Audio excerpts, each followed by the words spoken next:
Alright, we are going to try a game called Citizen Sleeper. This, I guess, is supposed to have, like, options and, like, you can change. It's my kind of story, like, my kind of game. Like, I love games where you can change the story and narrative by luck or by things like that. I love tabletop games. I love all this kind of shit. So hopefully it's good. I'm curious. Let's get in. Okay, we can be an operator. An operator works with drones and high precision remote machines to perform complex tasks from a distance. Sleepers assigned to operators work are usually cerebral and precise people. So these are like nerds. I don't know what any of this stuff means right now because I haven't played the game. Minus strength of will. This guy looks cooler. The extractor. Work on resource extraction, often in hard vacuum environments. Sleepers assigned to extractor work are often confident, self-sufficient, and have a high level of endurance. I'm just gonna pick this one because I like the design more. I don't know what's good in this game because I haven't played it. Like, some games it's better to pick certain traits and stuff, but I don't know like what we're in store for. Okay, the unknown. The first thing you become aware of on waking is the disconnect. The delay between thinking and feeling, between wanting to act and acting. Minor, almost imperceptible, but always present.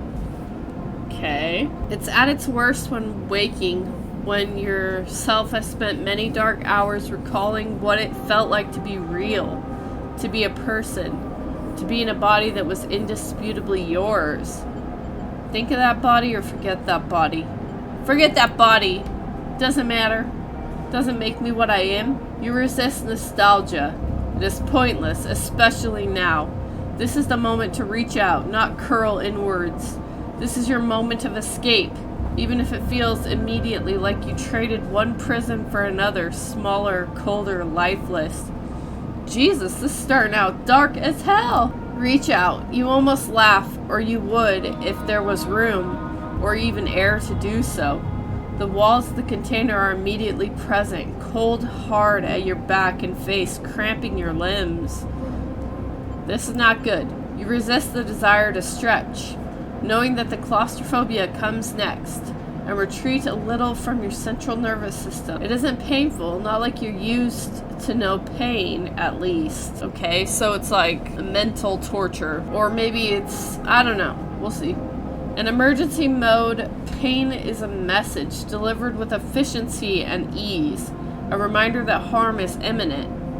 There is no insistent throb, no trembling nerves, just a warning delivered with the banal quality of the digital notification. Right now there are thousands of them. Well, we looked like we were a robot, not like a human. I don't know if in this universe you can feel if you're a robot. Remember the plan or remember the others? The plan. We're a psychopath. You mostly remember that it wasn't a good plan. Rip. But then your options were limited. And once you got the itch to get out, by any means possible, it was either that plan or something much worse. It was at least simple. Collapse the shaft, drift away in the chaos, slip into cargo processing, seal yourselves into containers, then just hope the freighter left before you were missed. Jesus Christ, so we were trying to escape this joint. Alright, what was the alternative? Suicide? Some were lost in the shaft, and I lose my shaft in some. Yes. God, I'm stupid. Others never found the meeting point. Only a few made it to the containers, but the freighter, as far as you know, left. That feels like enough. Enough to know that you might no longer be on that grim and heartless rock. Even if, in the airless hold of the freighter, you might freeze solid long before you reached any destination. This reminds me of the movie The Martian. That's a very good movie if you have not seen it. It's also a book. I mean, might as well try to get a nap in. You're restless. It has been a long time since you left. Surely weeks, maybe months. You are dully aware of damage to your legs, your right arm. You've been reserving energy as much as possible, but your body is still needed to shut down many of its systems to protect you. Yeah, this definitely reminds me of The Martian. This is some fucked up shit. You've spent much of that time asleep, knowing that anything else would be impossible to endure. You know, if you just fall asleep, you won't really notice as bad. And like, if you die, then you're just dead, and then you just never wake up. And maybe that's okay. You feel the weight of that impossibility begin to gather. It is time to sleep again, to nudge this false body into inducing delta waves in your emulated mind, and once again recoil into a dream of when you were once a person. So I am a robot.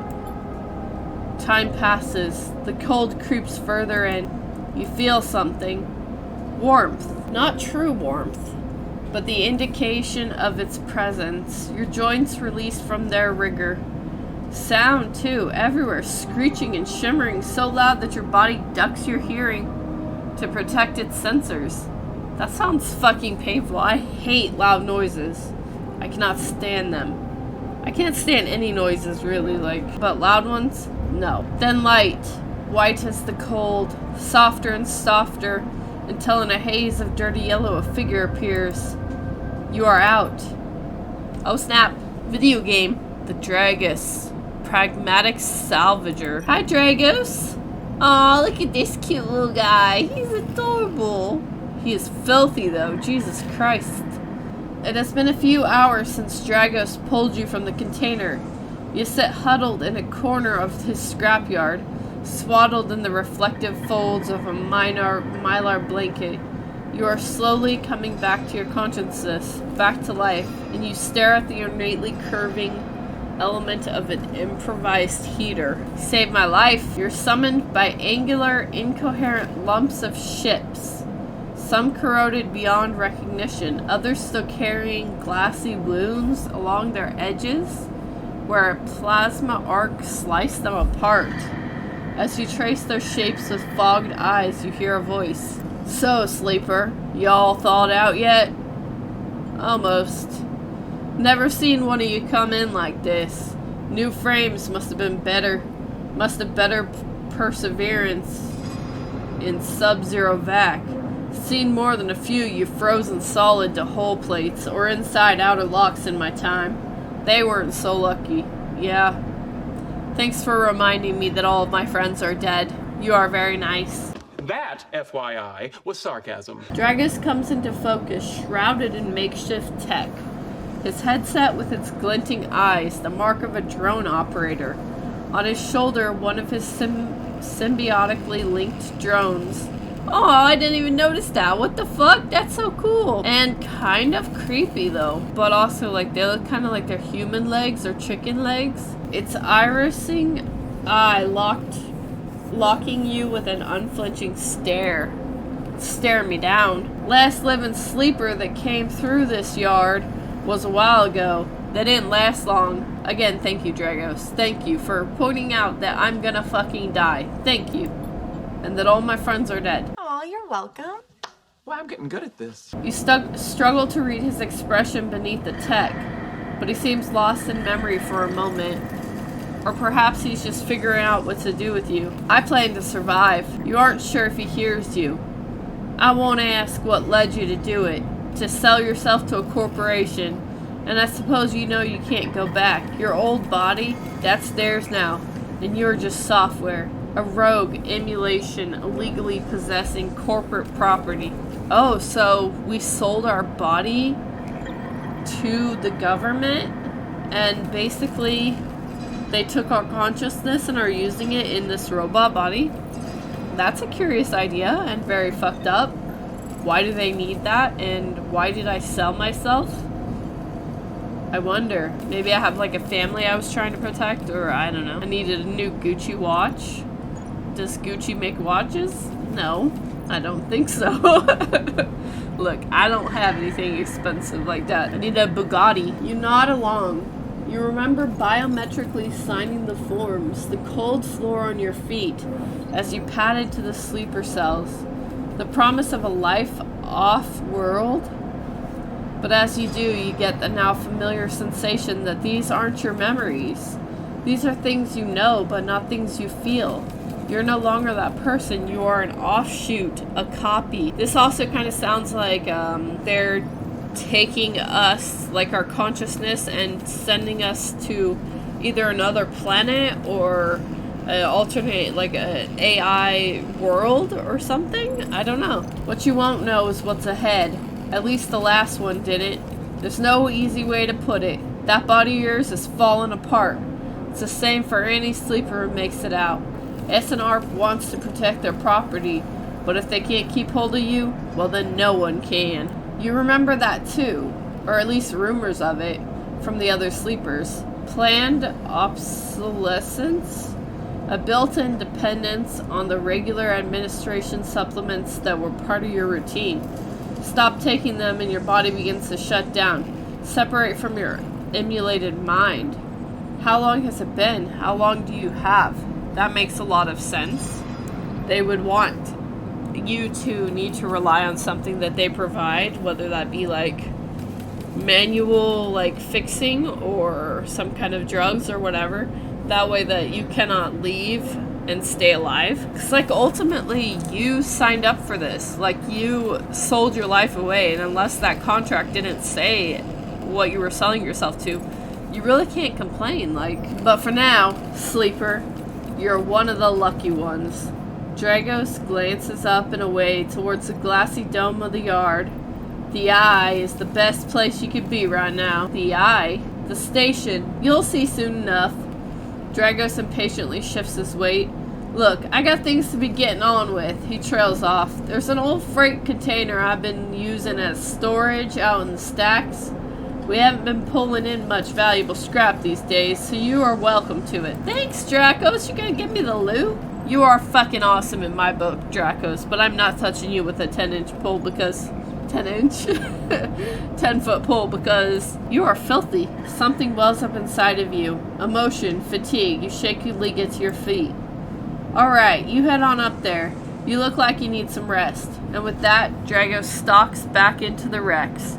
His drones already converging on a wrestling Hulk. Plasma flashes silhouetting his spindly figure as he returns to work. Okay, cool. Welcome to Erlin's Eyes. Life on the Eye runs in cycles, during which you can talk to the characters, explore areas of the station, and perform actions. At the end of each cycle, you need to head to your current home to rest. Resting will move time forward on the station. Head to the empty container located to rest and end your cycle now, okay? 12 seconds later. Woo! Woo! Woo! Woo! Okay. Rest.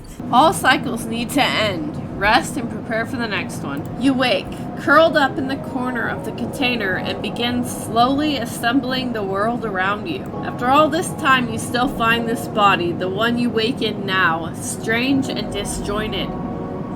Its messages readable, but somehow wrong. You sit up, pulling the mylar blanket close against the cold. Here you are, on this ruined station, millions of miles from anyone you know. Are you still in the system? Did any of the others make it out? It's impossible to know. After all this, what matters? This is a very curious idea, very depressing. Building a life. Maybe you did get lucky, finding yourself here. Maybe here on the edge of everything, there's a life for you to build. But before you can build anything, you'll need to learn to survive. Maybe if you can do that, you can make a life for yourself. Dragos has left a few comforts in the container. The mylar blanket, the bedroll you slept on, canister of water, a makeshift electric stove, and some faded sachets of some desiccated powder. That sounds like crack cocaine. Let's just leave that one to the side. So is this a survival game as well?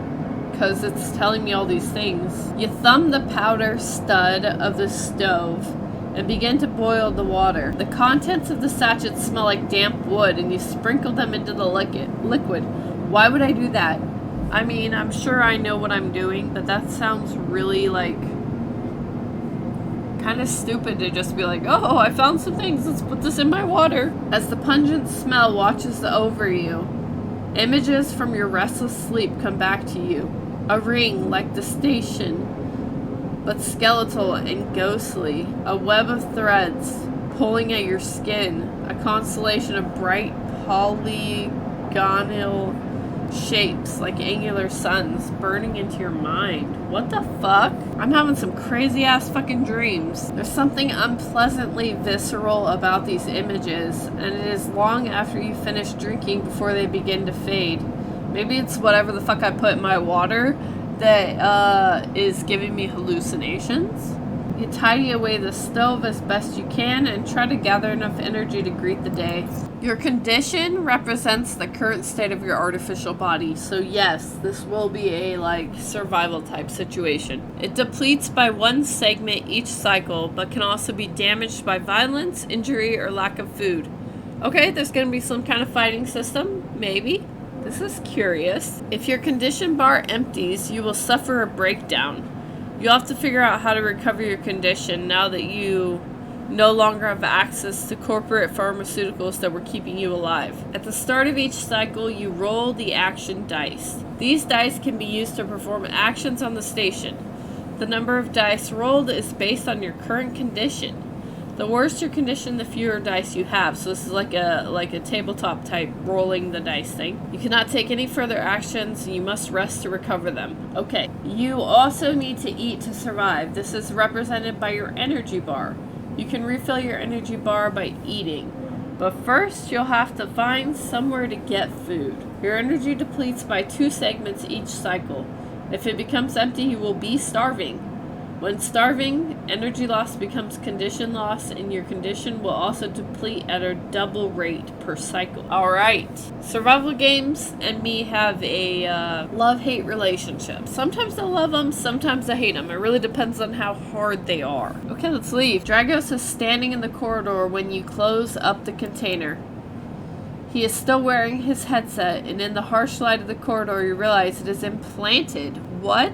True, it is kind of like it's fucking implanted into a skull. A drone sits on his shoulder, its cache of sensor eyes rapidly arising. How you feeling? Not great. The drone chirps. Dragos nods. You notice that beneath the operator's rig, his skin is marked by burns and blotches. Whoa! Jesus Christ, what happened to you, dude? It's like half your arm is cut off. I know the container ain't much, but it'll keep you safe. He pauses. So I'm not gonna chit-chat too long. You well enough to work? Look, I'll be honest with you, Sleeper. I didn't pull you out of that container out of the goodness of my heart. Oh my god, Dragos, you skis ball. See, you dragged me out of that container to keep me alive so that you could make me work for you like a slave. At the yard, it's simple stuff. We hack these old holes down, sell them off to the shipyards or the bright market dealers for Cairo. Occasionally, we pull out some tech, something with a bit more value, but most of that comes from the scrap. It's hard to find good hands here, but I figure, as a sleeper, you'll be used to manual labor, and obviously I'll slip you a few chits of commission based on what you turn up. What's a chit? These. He pulls out a handful of a small hand. I got this small hand in my pocket. Here you go. He pulls out a handful of small metal bars. Airwalled cryo. Isolated from the market. It's what we use for trade out here. Okay. So you want me to do some work for you and you will pay me. Do you want me to suck your dick? 'Cause I can. You are fucking awesome in my book, Dracos, but I'm not touching you with a 10-inch pole because... 10-inch? 10-foot pole because you are filthy. I can. I don't know if you're still capable of, He shuffles his feet nervously. Look, I wouldn't usually do this. In my opinion, you'd be best suited moving on as quick as you can, and sleepers, well, he trails off. But things being the way they are for me at the yard, I need the help. Why? Things are a little tight, that's all. I owe a little Cairo to a client here or there. He pauses, thinking of something else to add. Look, just come down to the yard when you're feeling fresher. There's plenty to do. I didn't ask because I'm not happy to. I I want all the lore, Dragos. I wish I could still say I'm happy to help you. I am. I just wanted to know. He nods distractedly and turns and walks away, the drone hopping along ahead of him. See you later, he calls back. Poor Dragos, he's been through some shit, you can fucking tell. Half his arm is missing, it's his skin hanging off. Fucking tubes all out here, there's fucking bandages. His face is not working. He's got weird things coming out of his neck. He's covered in filth. Looks like it's time to get to work.